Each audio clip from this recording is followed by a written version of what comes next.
안녕하세요. 밤이 깊었네요. 오늘 하루도 고생 많으셨죠? 편안하게 쉬면서 오늘 밤 따뜻한 옛날 이야기를 들어보세요. 옛날 옛적에 어느 한 산골 마을에 슬픈 운명을 타고난 아이가 살고 있었답니다.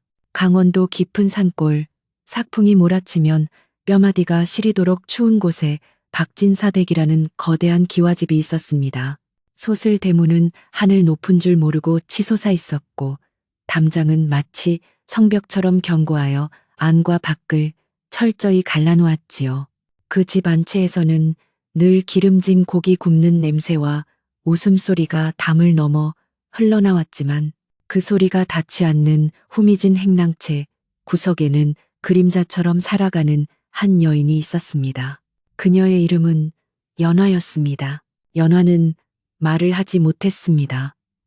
태어날 때부터 그랬던 것은 아니었습니다. 어미가 억울하게 매를 맞고 피를 토하며 숨을 거두던 그 끔찍한 밤, 5살배기 연화는 공포에 질려 목소리를 잃어버렸습니다. 그날 이후 연화의 입에서는 그 어떤 소리도 새어 나오지 않았습니다. 울음소리조차 삼켜버린 아이는 박진사댁의 천덕꾸러기이자 모두가 외면하고 싶어하는 얼룩과도 같았습니다. 겨울 바람이 유난히 매섭게 불어오던 어느 날이었습니다. 박진사댁은 아침부터 부산스러웠습니다. 안방마님인 최씨 부인의 금지옥엽 외동딸 명주아 씨의 혼례가 코앞으로 다가왔기 때문입니다.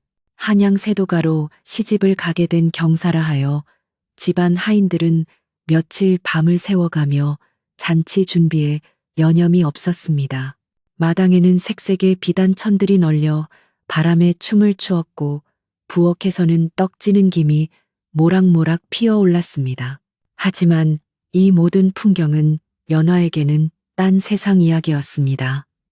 연화는 이른 새벽부터 얼음장처럼 차가운 개울물에 손을 담그고 빨래를 하고 있었습니다.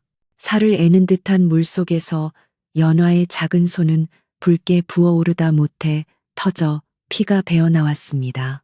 방망이질을 할 때마다 튄 물방울이 그녀의 낡고 해진 무명 저고리 위에서 꽁꽁 얼어붙었습니다. 아이고 저년 또 저러고 있네. 보기만 해도 재수가 없어. 지나가던 하인 하나가 혀를 차며 수근거렸습니다. 그러게 말일세. 혼사가 코앞인데 저런 불길한 것이 집안에 있으니 원. 마님께서 왜 진작 내치지 않으셨는지 모르겠네. 그들은 연화가 듣지 못한다고 생각하는 듯했지만 연화의 귀는 누구보다 밝았습니다. 날카로운 비수 같은 말들이 가슴에 꽂혔지만 연화는 그저 고개를 더욱 깊이 숙일 뿐이었습니다. 그녀가 할 수 있는 유일한 저항은 침묵이었고, 유일한 위로는 눈앞에 놓인 색색의 천 조각들을 바라보는 것뿐이었습니다. 비록 남들이 버린 자투리 천이었지만 연화의 눈에는 그 천들이 품은 색깔이 말을 걸어오는 듯했습니다. 치자 물을 들인 노란색은 따뜻한 햇살 같았고, 쪽빛으로 물들인 파란색은 저 깊은 겨울 하늘 같았습니다. 해가 뉘엿뉘엿 저물어가고 사방에 어스름이 깔릴 무렵이었습니다. 안채 대청마루에서는 최씨 부인의 날카로운 고함이 터져 나왔습니다. 이게 어디 갔다는 말이냐. 내 분명히 자개함 속에 넣어두었거늘. 집안이 발칵 뒤집혔습니다. 최씨 부인이 딸 명주에게 물려주려 했던 가문의 보물 옥비녀가 감쪽같이 사라진 것입니다. 붉은 산호가 밝힌 그 옥비녀는 박진사 가문의 위신이자 한양 사돈댁에 보낼 예물의 으뜸이었습니다. 하인들이 마당에 일렬로 무릎을 꿇고 머리를 조아렸습니다. 최씨 부인의 눈초리는 독사가 먹이를 노리듯 매서웠습니다. 그녀는 화려한 비단 치맛자락을 휘날리며 하인들 앞을 서성거렸습니다. 누구냐? 누가 감히 내 물건에 손을 댔어? 자수하면 목숨만은 살려줄 것이나 끝까지 발뺌한다면 멍석마리를 해서라도 찾아낼 것이다. 아무도 입을 열지 못했습니다. 공포에 질린 침묵만이 마당을 짓눌렀습니다. 그때 최씨 부인의 시선이 마당 구석 어둠 속에 웅크리고 있는 연화에게 머물렀습니다. 부인의 입가에 비릿한 미소가 스치듯 지나갔습니다. 그것은 범인을 찾으려는 자의 표정이 아니라 오랫동안 기다려온 먹잇감을 드디어 낚아챈 사냥꾼의 표정이었습니다. 저 계집이다. 저 불길한 벙어리 계집의 방을 뒤져라. 하인들이 우르르 연화가 머무는 행랑채 쪽방으로 몰려갔습니다. 연화는 영문도 모른 채 멍하니 그들을 바라볼 뿐이었습니다. 잠시 후 와장창하는 소리와 함께 연화의 낡은 이부자리가 마당으로 내동댕이 쳐졌습니다. 그리고 솜이 터져나온 이불 속에서 하얀 눈밭 위로 툭 하고 떨어지는 것이 있었습니다. 달빛을 받아 영롱하게 빛나는 붉은 산호 옥비녀였습니다. 하, 역시 내년이었구나. 은혜도 모르고 도적질을 해? 최 씨 부인이 연화에게 달려들어 뺨을 후려갈겼습니다. 짝 하는 소리가 밤 공기를 갈랐습니다.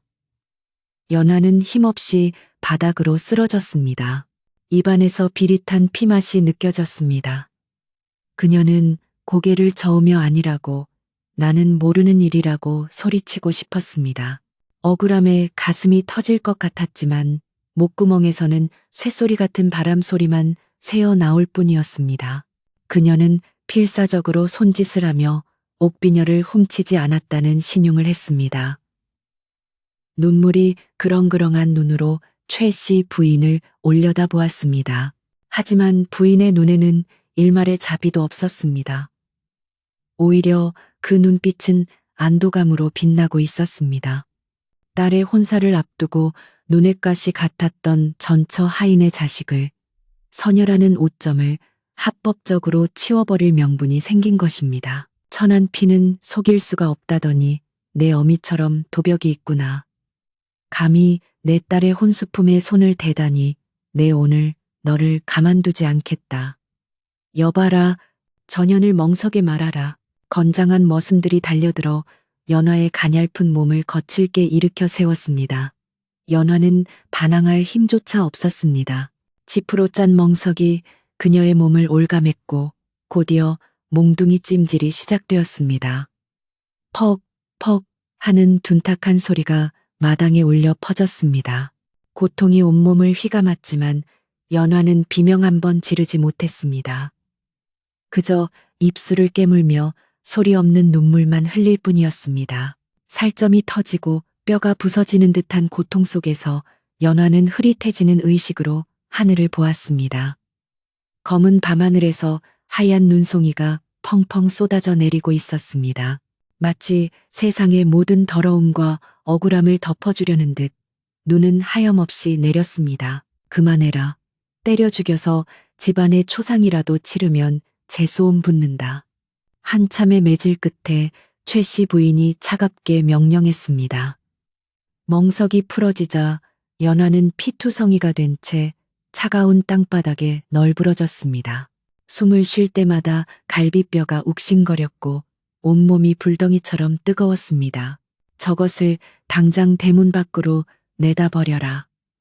다시는 내 눈에 띄지 않게 저 멀리 산속 깊은 곳에 던져버려. 만약 다시 돌아온다면 그때는 정말로 다리를 분질러 놓을 것이다. 머슴들은 짐짝을 옮기듯 연화를 들어 올렸습니다. 그들은 마을에서도 한참 떨어진 늑대가 운다는 깊은 산기슭까지 그녀를 끌고 갔습니다. 눈보라가 거세게 몰아치는 밤이었습니다. 잘 가라, 벙어리야. 우리를 원망하지는 마라.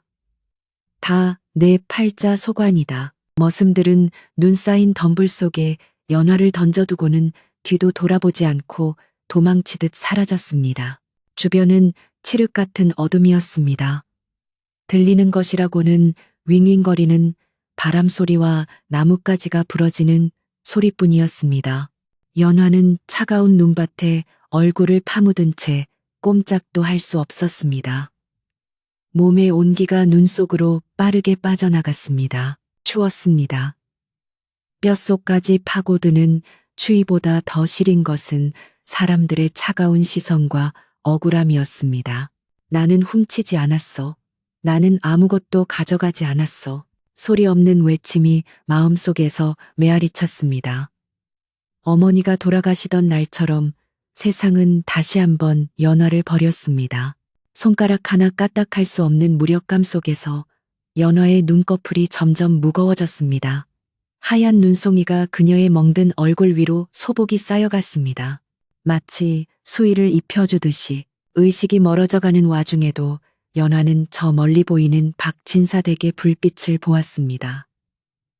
따뜻하고 밝은, 그러나 자신에게는 허락되지 않은 빛. 그녀는 마지막 힘을 짜내어 주먹을 쥐었습니다. 그 손 안에는 쫓겨나면서 무의식 중에 움켜쥔 흙투성이가 된 자색천 조각 하나가 들려 있었습니다. 그것은 그녀가 유일하게 세상에 남긴 흔적이자 놓지 못한 생의 끈이었습니다. 눈보라는 점점 더 거세어졌고 연화의 작은 몸은 곧 하얀 눈더미 아래로 완전히 사라져버릴 듯 했습니다. 그렇게 버려진 소녀의 생명은 꺼져가는 등불처럼 위태롭게 흔들리고 있었습니다. 산짐승들의 울음소리가 점점 가까워지고 있었습니다. 이대로 끝나는 것일까? 이름조차 제대로 불려보지 못한 채 차가운 눈 속에서 잊혀가는 것일까? 깊은 산속, 아무도 찾지 않는 어둠 속에서 연화의 심장은 점차 느리게, 아주 느리게 뛰고 있었습니다. 하지만 운명은 아직 그녀를 놓아줄 생각이 없는 듯 했습니다. 눈보라 너머 어둠을 뚫고 희미한 인기척이 다가오고 있었습니다. 눈을 밟는 사그락거리는 소리가 죽음의 문턱에 선 그녀에게 다가오고 있었습니다. 깊은 산속 늑대의 울음소리마저 얼어붙는다는 첩첩산 중에는 세상 사람들이 귀신 시인 늙은이라 부르는 옹기장이가 살고 있었습니다. 그의 이름은 덕칠이었습니다. 얼굴은 화상 흉터로 일그러져 흉측했고 등은 굽어 있었으며 한쪽 다리를 절뚝거리는 볼품없는 노인이었습니다. 마을 사람들은 그가 흙을 빚어 구울 때마다 도깨비와 이야기를 나눈다고 수군거렸고 재수가 없다며 그가 만든 옹기는 거들떠보지도 않았습니다. 덕칠은 사람들의 멸시를 피해 더 깊고 높은 산속으로 숨어들었고 그곳에 작은 가마 하나와 쓰러져가는 움막을 짓고 홀로 살아가고 있었습니다. 그날 밤 덕칠은 가마에 불을 지피고 있었습니다. 며칠 전 빚어 넣은 항아리들이 잘 익어가고 있는지 살피기 위해 뜬 눈으로 밤을 새우던 중이었습니다. 타닥타닥 타오르는 장작불 소리가 정막을 깨우는 유일한 벗이었습니다. 그때 불길이 흔들리며 바람의 방향이 바뀌었습니다. 덕칠은 코를 킁킁거렸습니다. 눈냄새, 흙냄새, 그리고 무언가 비릿한 피냄새가 섞여 있었습니다. 산짐승이 덫에라도 걸렸나. 덕칠은 지팡이를 짚고 밖으로 나갔습니다. 눈보라가 얼굴을 때렸지만 그는 익숙한 듯 눈을 가늘게 뜨고 어둠 속을 응시했습니다. 희미한 달빛 아래 눈밭 위에 검은 형체가 보였습니다. 처음에는 죽은 고라니인가 싶었습니다. 하지만 가까이 다가갈수록 덕칠의 미간은 찌푸려졌습니다. 그것은 짐승이 아니었습니다. 혹겹의 무명옷을 입고 피투성이가 된 채 쓰러져 있는 작은 소녀였습니다. 아이고, 세상에. 이 엄동설 안에 어떤 놈들이 이런 짓을. 덕칠은 서둘러 소녀를 안아들었습니다. 깃털처럼 가벼웠습니다. 얼음장처럼 차가운 몸에서는 생명의 온기가 거의 느껴지지 않았습니다. 덕칠은 절뚝거리는 다리로 눈길을 헤치고 움막으로 돌아왔습니다. 그는 아랫목에 두꺼운 소미불을 깔고 소녀를 뉘었습니다. 그리고 아궁이에 장작을 더 밀어 넣었습니다. 방 안에 온기가 돌자 소녀의 창백한 얼굴에 아주 희미한 핏기가 스치는 듯 했습니다. 덕칠은 젖은 수건을 따뜻한 물에 적셔 소녀의 얼굴과 몸에 난 상처를 닦아내기 시작했습니다. 닦아낼수록 드러나는 멍 자국과 찢어진 상처들에 노인의 손이 부들부들 떨렸습니다. 그것은 단순한 사고가 아니었습니다. 누군가 작정하고 매질을 한 흔적이 역력했습니다. 사람이 할 짓이 아니야. 짐승만도 못한 것들. 덕질은 혀를 차며 약초를 지식여 상처에 발라주었습니다. 사경을 헤매는 소녀의 곁을 지키며 노인은 밤새 물을 끓여 입가에 적셔주고 마른 수건으로 땀을 닦아주었습니다. 사흘 밤낮이 지났을 무렵이었습니다. 열병에 시달리며 끙끙 앓던 연화가 가늘게 눈을 떴습니다. 낯선 천장, 흙내음, 그리고 타닥거리는 장작 소리. 연화는 화들짝 놀라 몸을 일으키려 했지만 온몸이 부서질 듯 아파 비명조차 지르지 못하고 다시 쓰러졌습니다. 깨어났느냐? 움직이지 마라. 아직 뼈가 붙지 않았다. 걸걸하고 낮은 목소리에 연화는 공포에 질려 구석으로 몸을 움츠렸습니다. 그녀의 눈에 들어온 것은 얼굴에 흉측한 화상 자국이 있는 늙은 노인이었습니다. 박진사 댁에서 들었던 산속의 식인 도깨비 이야기가 떠올라 심장이 멎을 것만 같았습니다. 덕질은 연화의 두려움을 읽은 듯 한 걸음 뒤로 물러나 앉았습니다. 그리고 투박한 질그릇 대접을 내밀었습니다. 해치지 않는다. 미음이다. 며칠을 굶었으니 이걸라도 먹어라. 연화는 노인의 눈을 바라보았습니다. 흉측한 얼굴과는 달리 그 눈빛은 깊은 산속의 옹달샘처럼 맑고 고요했습니다. 저기가 없음을 느낀 연화는 떨리는 손으로 대접을 받아들었습니다. 따뜻한 미음이 목을 타고 넘어가자 얼어붙었던 오장육부가 녹아내리는 듯 했습니다. 눈물이 왈칵 쏟아졌습니다. 아파서가 아니었습니다. 자신을 위해 누군가가 따뜻한 음식을 내어준 것이 태어나 처음 느껴보는 온기였기 때문입니다. 그날부터 기묘한 동거가 시작되었습니다. 연화는 말을 하지 않았습니다. 덕질은 그녀가 충격으로 말을 잃었는지 아니면 원래 말을 못하는지 묻지 않았습니다. 그저 묵묵히 밥을 차려주고 약을 발라주었습니다. 어느 날 연화가 방 한구석에 쭈그리고 앉아 멍하니 밖을 내다보고 있을 때였습니다. 덕질이 물레를 돌리며 혼잣말처럼 중얼거렸습니다. 옹기는 말이 없다. 하지만 숨을 쉬지. 겉보기엔 투박하고 거칠어도 그 안에는 바람이 통하고 생명이 깃들어 있다. 사람도 마찬가지야. 화려한 말로 치장하지 않아도 마음이 깊으면 그만인 게지. 연화는 고개를 돌려 덕질을 보았습니다. 노인은 흙투성이 손으로 정성스럽게 항아리를 빚고 있었습니다. 그 말은 평생 벙어리, 불길한 연이라는 소리만 듣고 살아온 연화의 가슴에 작은 파문을 일으켰습니다. 침묵이 결함이 아니라 옹기처럼 깊은 숨을 쉬는 그릇이 될 수 있다는 위로로 들렸기 때문입니다. 봄이 오자 연화의 몸도 조금씩 회복되었습니다. 그녀는 덕질을 돕기 시작했습니다. 처음에는 흙을 나르는 일부터 시작했습니다. 덕질은 그녀에게 흙을 고르는 법, 불을 조절하는 법을 가르쳐 주지 않았지만 연화는 어깨너머로 보고 배우며 놀라울 정도로 빠르게 일을 익혀나갔습니다. 하지만 연화의 진정한 재능은 다른 곳에서 꽃피우기 시작했습니다. 어느 날 덕질이 장터에서 얻어온 낡고 색 바랜 무명천 뭉치를 보던 연화는 산으로 올라갔습니다. 그녀는 지천에 널린 풀과 꽃, 나무 껍질들을 채취해 왔습니다. 쪽풀, 홍화, 치자, 밤나무 껍질. 덕질은 그녀가 무엇을 하려는 것인지 궁금해하며 지켜보았습니다. 연화는 커다란 가마솥에 물을 끓이고 채취해온 재료들을 넣었습니다. 그리고 하얀 무명천을 그 안에 담갔습니다. 뜨거운 김이 피어오르고 그녀의 작은 손은 쉴 새 없이 천을 주무르고 치댔습니다. 땀방울이 이마에 송골송골 맺혔지만 그녀의 표정은 박진사댁에서 빨래를 할 때와는 완전히 달랐습니다. 마치 신성한 의식을 치르는 무녀처럼 진지하고 열정적이었습니다. 이윽고 연화가 천을 꺼내어 맑은 계곡물에 헹구자 덕질의 입이 떡 벌어졌습니다. 그것은 단순한 염색이 아니었습니다.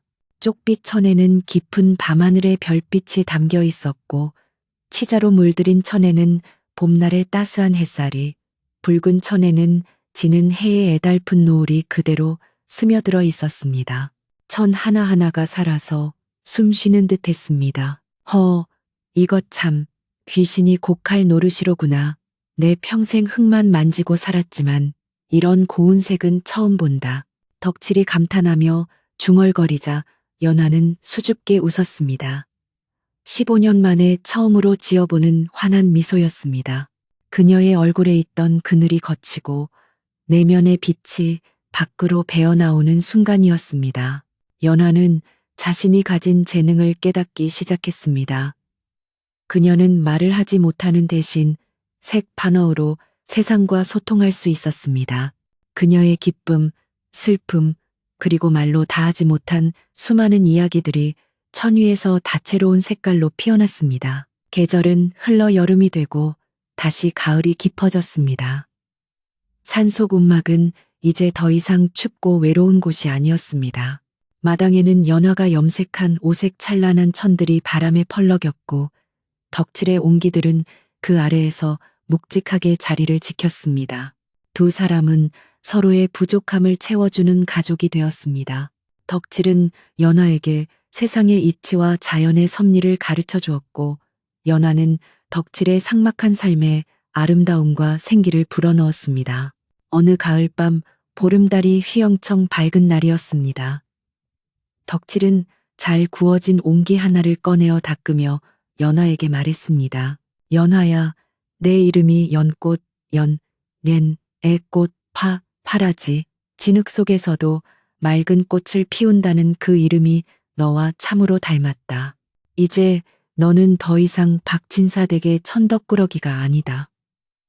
너는 이 산골에, 아니 조선 최고의 염색장이 아니 침선장이라 해야 하나가 될 게다. 연화는 덕칠의 말에 고개를 끄덕였습니다. 그녀의 눈빛은 더 이상 흔들리지 않았습니다. 지난 겨울 억울하게 매를 맞고 쫓겨나던 그 나약한 소녀는 죽었습니다. 지금 이 자리에 있는 것은 시련을 견뎌내고 스스로의 색을 찾은 강인한 여인이었습니다. 그러던 어느 날 덕칠이 장터에 옹기를 팔러 다녀오더니 심각한 표정으로 돌아왔습니다. 박진사댁 소식을 들었다. 집안 꼴이 말이 아니더구나. 연화의 손이 멈칫했습니다. 잊고 지내려 했던 그 이름, 박진사댁. 덕칠은 조심스럽게 말을 이었습니다. 그 콧대 높은 최씨 부인이 사색이 되어 돌아다닌다더군. 관찰사 영감에게 바쳐야 할 귀한 진상품에 문제가 생겼다나 뭐라나. 게다가 네가 훔쳤다던 그 옥비녀. 사실은 잃어버린 게 아니라 부인이 딴 주머니를 차려고 숨겨뒀던 걸 하인들이 봤다는 소문이 파다하더구나. 연화의 눈매가 날카로워졌습니다. 분노보다는 차가운 결의가 서렸습니다. 그녀는 짐작하고 있었습니다. 자신이 도둑으로 몰린 것은 그저 쫓겨날 핑계였을 뿐임을, 하지만 진실이 세상 밖으로 조금씩 새어나오고 있다는 사실은 그녀에게 묘한 감정을 불러일으켰습니다. 연화야, 덕칠이 그녀를 불렀습니다. 곧 1년이다. 네가 그 집에서 쫓겨난 날이, 그리고 네가 다시 태어난 날이. 연화는 말없이 끄덕였습니다. 그녀는 자리에서 일어나 벽에 걸려있던 천을 걷어냈습니다. 그동안 그녀가 밤을 새워가며 혼신을 다해 만든 작품이 그곳에 있었습니다. 아직 미완성이었지만 그것은 보는 사람의 영혼을 빨아들일 듯한 강렬한 기운을 내뿜고 있었습니다. 연화는 붓을 들어 천 위에 밑그림을 그리기 시작했습니다. 그것은 단순한 그림이 아니었습니다. 그녀가 겪은 고통, 억울함, 그리고 그것을 승화시킨 용서와 희망이 담긴 백조조봉, 박렬자오봉, 온갖 새들이 봉황에게 경배하다도였습니다. 하지만 그 봉황은 화려한 궁궐의 새가 아니었습니다. 눈보라를 뚫고 비상하는 상처 입었지만 고고한 자태의 새였습니다. 그녀는 결심했습니다. 이 작품을 완성하는 날, 그녀는 다시 세상으로 나갈 것입니다. 숨어서 우는 아이가 아니라 당당한 장인으로서, 그리고 자신을 짓밟았던 그들 앞에 서서 침묵보다 더 무거운 진실을 보여줄 것입니다. 겨울이 다시 찾아오고 있었습니다. 첫눈이 내리기 시작했습니다. 1년 전 그날처럼 하얀 눈이 세상을 덮었습니다. 하지만 이제 연화는 춥지 않았습니다. 그녀의 가슴 속에는 꺼지지 않는 뜨거운 가마가 타고 있었기 때문입니다. 덕칠은 묵묵히 장작을 패고 연화는 밤새워 바느질을 했습니다. 움막 밖으로 새어나오는 불빛은 산속의 짐승들도 숨죽여 바라볼 만큼 따스하고 강렬했습니다. 그것은 곧 다가올 폭풍전야의 고요함과도 같았습니다. 이제 곧 얼어붙은 박진사댁의 대문을 열고 진정한 주인이 돌아갈 시간이 다가오고 있었습니다. 계절의 수레바퀴는 어김없이 굴러 다시 가을이 찾아왔습니다. 산천초목은 붉고 노랗게 물들었고 덕칠의 움막 주변에도 억새가 하얗게 피어 바람에 몸을 맡기고 있었습니다. 1년이라는 시간은 연화에게 기적과도 같은 변화를 가져다 주었습니다. 뼈만 앙상했던 몸에는 살이 오르고 혈색이 돌았으며 무엇보다 죽은 물고기 눈처럼 흐릿했던 눈동자가 밤하늘의 별처럼 총명하게 빛나고 있었습니다. 그 1년 동안 연화는 밤낮을 가리지 않고 수틀 앞에 앉았습니다. 덕칠이 구해온 질 좋은 비단 위에 그녀는 자신의 혼을 한 땀 한 땀 박아 넣었습니다. 손가락 끝이 바늘에 찔려 피가 맺히면 그 피를 명주실에 물들여 붉은 꽃봉오리를 수놓았고, 밤새 흘린 눈물이 마르면 그 자국을 따라 은색실로 강물을 수놓았습니다. 그것은 단순한 바느질이 아니었습니다. 말 못하는 여인이 온몸으로 토해내는 절규이자 세상에 보내는 무언의 편지였습니다. 어느 맑은 가을날 아침, 드디어 연화의 역작인 백조조봉도 병풍이 완성되었습니다. 100마리의 새가 봉황을 향해 날아드는 형상이었습니다. 그런데 그 그림 속의 봉황은 여느 그림처럼 화려하고 위험 있는 모습이 아니었습니다.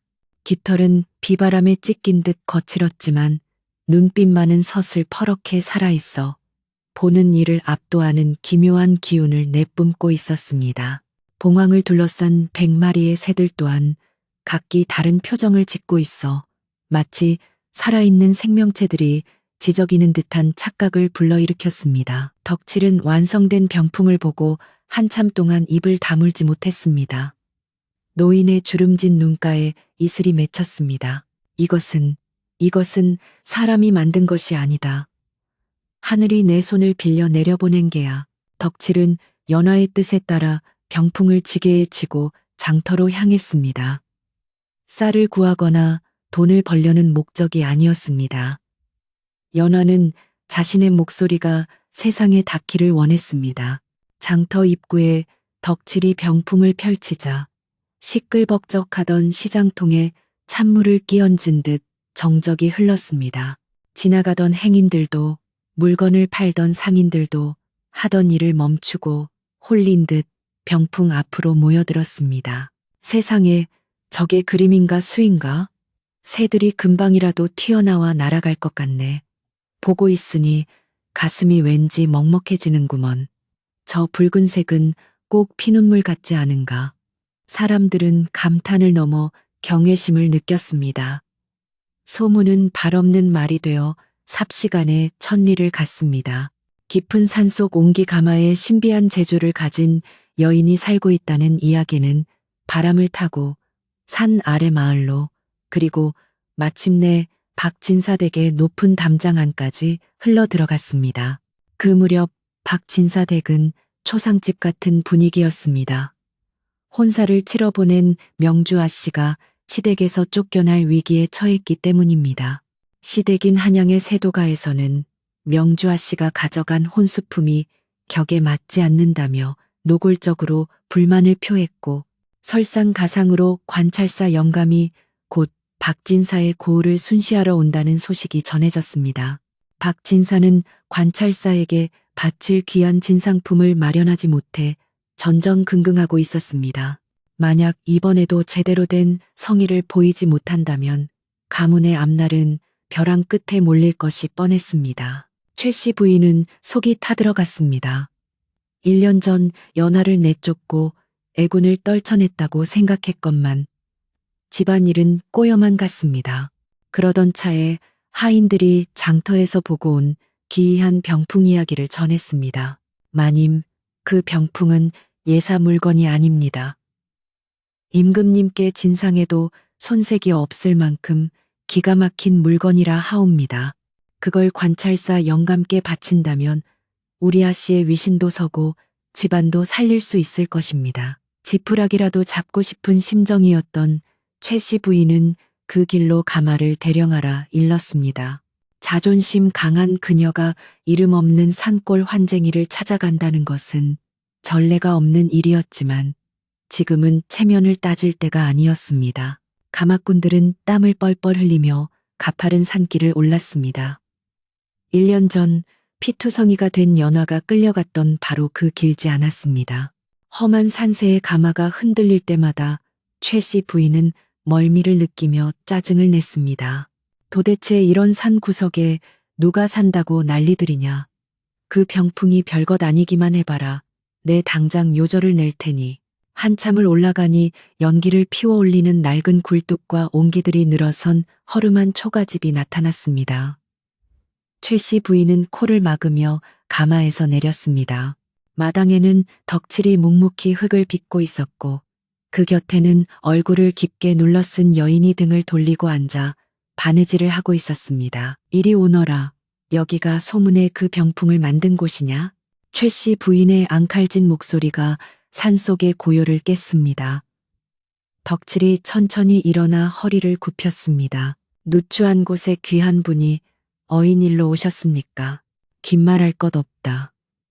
장안의 소문이 자자한 그 병풍, 내 값을 후하게 쳐줄 테니 썩 내오거라. 덕칠은 곤란한 표정을 지으며 뒤에 앉은 여인을 바라보았습니다. 여인은 미동도 하지 않았습니다. 최 씨 부인은 무시당했다는 생각에 화가 치밀어 올랐지만 억지로 참으며 하인을 시켜 비단 주머니를 덕칠 앞에 던졌습니다. 돈은 얼마든지 주마. 물건만 좋다면 쌀 10가만이라도 내줄 것이다. 그제야 여인이 천천히 일어났습니다. 그녀는 얼굴을 가리는 장옷을 깊게 눌러쓰고 있어 눈매조차 보이지 않았습니다. 여인이 손짓하자 덕칠이 방 안에서 병풍을 들고 나왔습니다.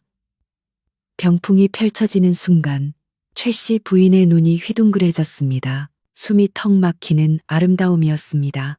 화려하면서도 기품이 있고 슬프면서도 강인한 기운이 서린 그 작품은 최 씨 부인이 평생 보아온 그 어떤 보물보다 압도적이었습니다. 비단실 하나하나가 살아 움직이는 듯한 생동감에 최 씨 부인은 저도 모르게 홀린 듯 병풍 앞으로 다가갔습니다. 이것은 최 씨 부인의 손이 떨렸습니다. 이걸 손에 넣어야 한다. 이걸 관찰사에게 바치면 모든 문제가 해결될 것이다. 그녀의 눈에 탐욕스러운 빛이 번뜩였습니다. 좋다. 아주 좋아. 내가 생각했던 것 이상이구나. 이걸 당장 우리 집으로 옮겨라. 그러나 여인은 고개를 가로저었습니다. 최 씨 부인은 인상을 찌푸렸습니다. 무엇이냐? 돈이 부족하다는 게냐? 더 주마. 원하는 만큼 말해보아라. 여인은 여전히 말이 없었습니다. 대신 덕칠이 조심스럽게 입을 열었습니다. 마님, 이 아이는 말을 하지 못합니다. 그리고 이 물건은 돈을 받고 파는 것이 아니라고 합니다. 뭐라, 팔지 않겠다니. 감히 내가 누군지 알고 최 씨 부인이 목소리를 높이려던 찰나 여인이 품에서 종이 한 장을 꺼내 덕칠에게 건넸습니다. 덕칠은 그 종이를 받아 읽어내려갔습니다. 이 병풍의 주인은 이미 정해져 있습니다. 다만 무엇이냐? 이 물건을 가져가는 데는 조건이 하나 있다 합니다. 최 씨 부인은 조급해졌습니다. 조건이 무엇이든 다 들어줄 테니 어서 말해라. 덕칠은 여인의 뜻을 전했습니다. 돌아오는 보름날 박진사댁에서 큰 제사가 있다고 들었습니다. 그날 이 여인이 직접 병풍을 들고 댁으로 찾아가 바치겠다고 합니다. 그때까지는 누구에게도 넘길 수 없으며 제사상 앞에 이 병풍을 펼쳐놓고 조상님께 먼저 보여드려야 한다는 것이 조건입니다. 최 씨 부인은 잠시 멈칫했습니다. 돌아오는 보름날은 박진사댁의 가장 큰 행사인 시할아버님의 제삿날이었습니다. 온갖 친척들과 고을 유지들이 모이는 중요한 자리였습니다. 곰곰이 생각해보니 나쁠 것이 없었습니다. 오히려 그 많은 사람들 앞에서 이 귀한 병풍을 자랑할 수 있다면 가문의 위세가 더 높아질 것이라 계산했습니다. 참으로 별난 장인이로구나. 좋다. 그리하자. 하지만 약속을 어긴다면 내 가만히 있지 않을 것이다. 최 씨 부인은 의심스러운 눈초리로 여인을 훑어보았습니다. 허름한 옷차림에 얼굴을 가린 모습이 왠지 모르게 불길하고 낯설지 않았지만 병풍에 정신이 팔려 더 깊이 생각하지 못했습니다. 그녀는 설마 그 여인이 자신이 1년 전 눈밭에 내다버린 벙어리 연하일 것이라고는 꿈에도 상상하지 못했습니다. 죽었거나 살아도 거지가 되었을 것이라 여겼으니까요. 그럼 보름날 저녁에 보마, 늦어서는 안 된다. 최 씨 부인은 흡족한 미소를 지으며 가마에 올랐습니다. 가마가 멀어지는 것을 보며 연화는 쓰고 있던 장옷을 살며시 걷어내렸습니다. 그녀의 눈은 차갑게 식어 있었지만 그 깊은 곳에서는 뜨거운 불길이 타오르고 있었습니다. 돌아오는 보름날, 그날은 박진사댁의 제삿날이자 정확히 1년 전 연화가 도둑 누명을 쓰고 멍석마리를 당해 쫓겨난 날이었습니다. 덕칠이 걱정스러운 얼굴로 연화에게 물었습니다. 정말 괜찮겠느냐? 그곳은 너에게 지옥과도 같은 곳일 터인데. 연화는 덕칠의 거친 손을 두 손으로 꼭 잡았습니다. 그리고 미소를 지어 보였습니다. 괜찮다는 뜻이었습니다. 아니, 반드시 가야만 한다는 뜻이었습니다. 그녀는 이제 더 이상 도망치지 않을 것입니다. 자신의 발로 당당하게 걸어 들어가 그들이 짓밟았던 진실을, 그리고 자신이 피워낸 예술을 그들의 눈앞에 똑똑히 보여줄 것입니다. 산바람이 불어와 연화의 치맛자락을 흔들었습니다. 바람 속에 섞인 찬 기운이 겨울이 다가오고 있음을 알렸습니다. 하지만 연화는 춥지 않았습니다. 그녀는 1년 전에 그 나약한 소녀가 아니었기 때문입니다. 그녀는 이제 불을 다스리는 옹기장이의 딸이자 천의 혼을 불어넣는 장인이었습니다. 복수의 칼날 대신 아름다움의 극치를 들고 연화는 산을 내려갈 준비를 마쳤습니다. 그녀의 침묵은 곧 깨어질 것이고 그 첫마디는 박진사댁의 기와지붕마저 얼어붙게 만들 것입니다. 보름달이 차갑게 빛나는 밤이었습니다. 박진사댁의 소슬대문은 활짝 열려 있었고 마당에는 수십 개의 청사초롱이 대낮처럼 불을 밝히고 있었습니다. 오늘은 박진사댁의 가장 큰 어른인 선대대감의 제삿날이자 고을의 유력 인사들과 친척들이 모두 모이는 날이었습니다. 마당에는 제사상을 차리기 위한 음식 냄새와 향 냄새가 진동했지만 분위기는 어딘가 모르게 살얼음판을 걷는 듯 위태로웠습니다. 사랑채에 모인 손님들의 화제는 단연 최 씨 부인이 구했다는 전설의 병풍이었습니다. 관찰사 영감에게 바치기 전 조상님께 먼저 선보인다는 그 귀한 물건에 대한 호기심으로 사람들의 눈은 반짝이고 있었습니다. 최 씨 부인은 비단 옷을 곱게 차려입고 손님들을 맞이하고 있었지만 그녀의 눈동자는 불안하게 흔들리며 자꾸만 대문 쪽을 향했습니다. 약속한 시간이 다 되어가는데 어찌 오지 않는단 말인가. 그때였습니다. 대문 밖에서 무거운 발소리와 함께 손님 오십니다 하는 하인의 외침이 들렸습니다. 모두의 시선이 대문으로 쏠렸습니다. 어둠 속에서 덕칠이 병풍을 지고 앞장서 들어왔고 그 뒤로 하얀 장옷을 깊게 눌러 쓴 여인이 소리 없이 따라 들어왔습니다. 찬바람이 함께 몰아치며 마당의 촛불들이 일제히 흔들렸습니다. 최 씨 부인은 안도의 한숨을 내쉬며 호들갑스럽게 앞으로 나섰습니다. 오우, 드디어 왔구나. 어서 이리 오너라. 여기가 바로 귀한 병풍을 펼칠 자리다. 덕칠은 묵묵히 대청마루 한가운데에 병풍을 내려놓았습니다. 그리고 여인의 눈짓에 따라 병풍을 좌우로 펼쳤습니다. 아, 여기저기서 탄성이 터져 나왔습니다. 백조 조봉도, 100마리의 새가 봉황을 향해 날아드는 그 그림은 단순히 아름답다는 말로는 표현할 수 없는 기백이 서려 있었습니다. 촛불빛을 받은 병풍 속의 봉황은 마치 살아서 금방이라도 날아오를 듯 꿈틀거렸고 붉은색과 쪽빛으로 물들인 새들의 깃털은 보는 이들의 혼을 쏙 빼놓을 만큼 강렬했습니다. 천하의 명물일세. 이런 솜씨는 한양 도와서 화원들도 흉내낼 수 없어. 박진사 대개 경사가 낫구려. 조상님들도 기뻐서 춤을 추시겠어. 친척들과 손님들의 칭송이 쏟아지자 최 씨 부인의 어깨가 한껏 으쓱해졌습니다. 그녀는 득이양양한 미소를 지으며 여인에게 다가갔습니다. 수고했다. 내 약속대로 쌀과 비단을 섭섭지 않게 챙겨줄 테니 이제 그만 물러가거라. 최 씨 부인은 서둘러 여인을 돌려보내려 했습니다. 이 천한 장인들이 양반들의 고귀한 자리에 오래 머무는 것이 못마땅했기 때문입니다. 하지만 여인은 발걸음을 떼지 않았습니다. 오히려 대청마루 위로 한 걸음 더 올라섰습니다. 이게 무슨 짓이냐? 감히 여기가 어디라고 신발을 신고.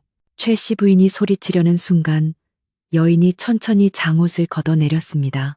하얀 천이 스르르 미끄러져 내리자 달빛을 머금은 듯 창백하지만 기품 있는 얼굴이 드러났습니다. 순간 최 씨 부인의 얼굴이 흑빛으로 변했습니다. 너는 좌중이 술렁거리기 시작했습니다. 1년 전 도둑 누명을 쓰고 멍석마리를 당해 쫓겨난 그 벙어리 계집 연화였습니다. 하지만 지금 그녀의 모습은 그때의 초라한 하녀가 아니었습니다. 눈빛은 깊고 고요했으며 온몸에서 뿜어져 나오는 기운은 감히 범접할 수 없는 위엄을 갖추고 있었습니다. 연화? 아니, 네가 어떻게 살아 있었느냐?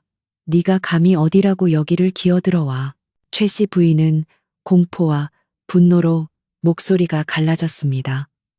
그녀는 다급히 하인들을 불렀습니다. 여봐라, 당장 전연을 끌어내라. 저 도둑년이 또다시 우리 집안을 망치러 왔다. 하지만 하인들도 손님들도 섣불리 움직이지 못했습니다. 병풍에서 뿜어져 나오는 기운과 연화의 서늘한 눈빛에 압도되었기 때문입니다.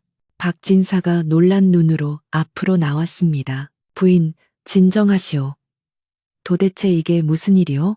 대감, 전연입니다. 작년에 내 옥비녀를 훔쳐 달아난 그 벙어리 말입니다.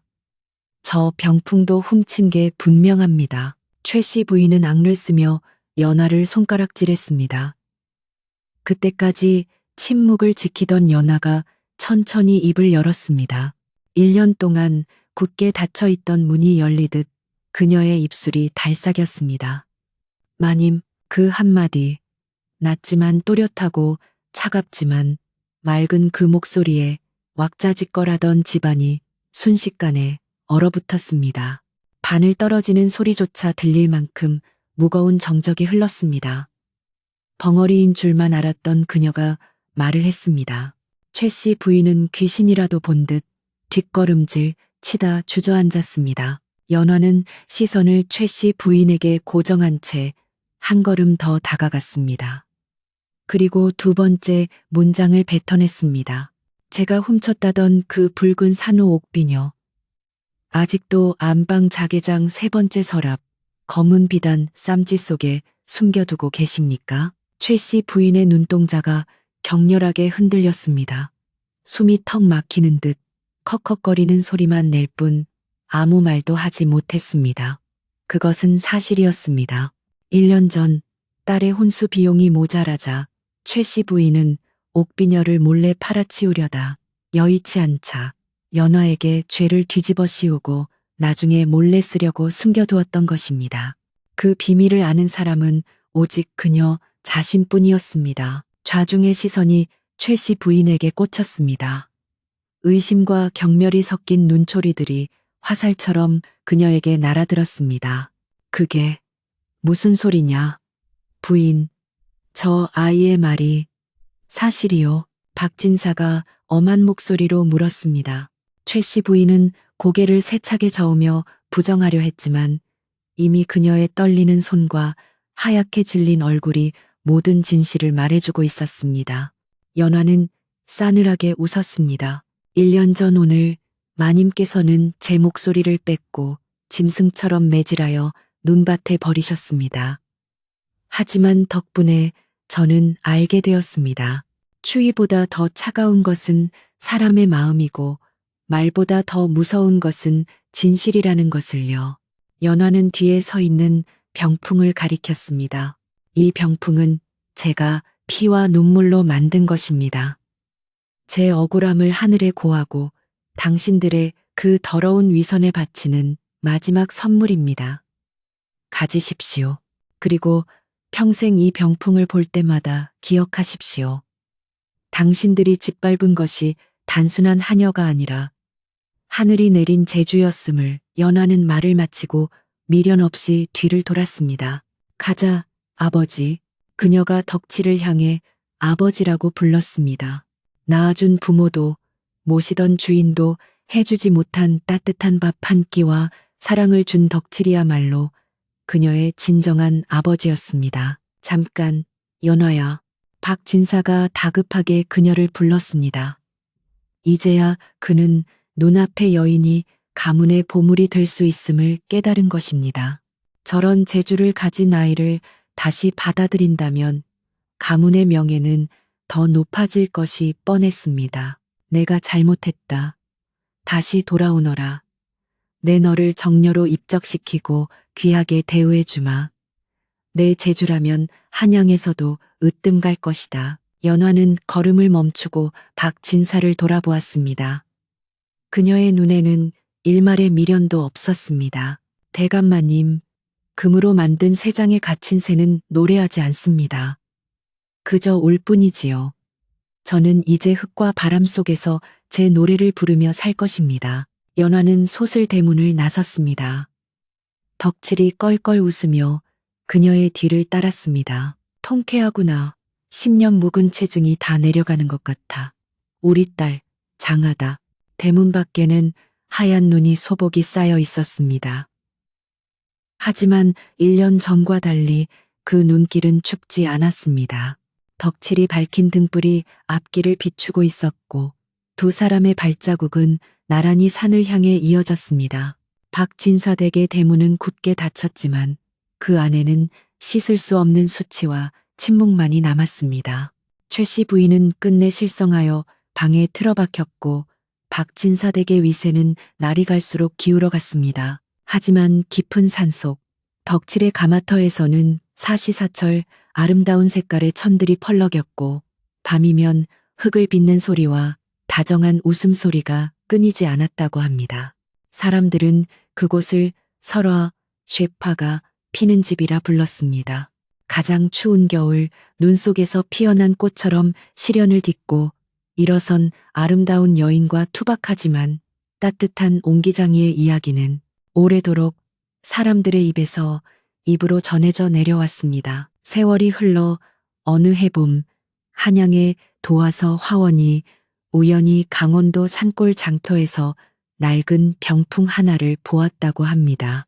색은 바랬지만 그 속에 담긴 새들의 눈빛이 어찌나 생생하던지 화원은 그 앞에서 무릎을 꿇고 눈물을 흘렸다고 합니다. 그 병풍의 한 구석에는 작은 글씨로 이렇게 적혀 있었다고 합니다.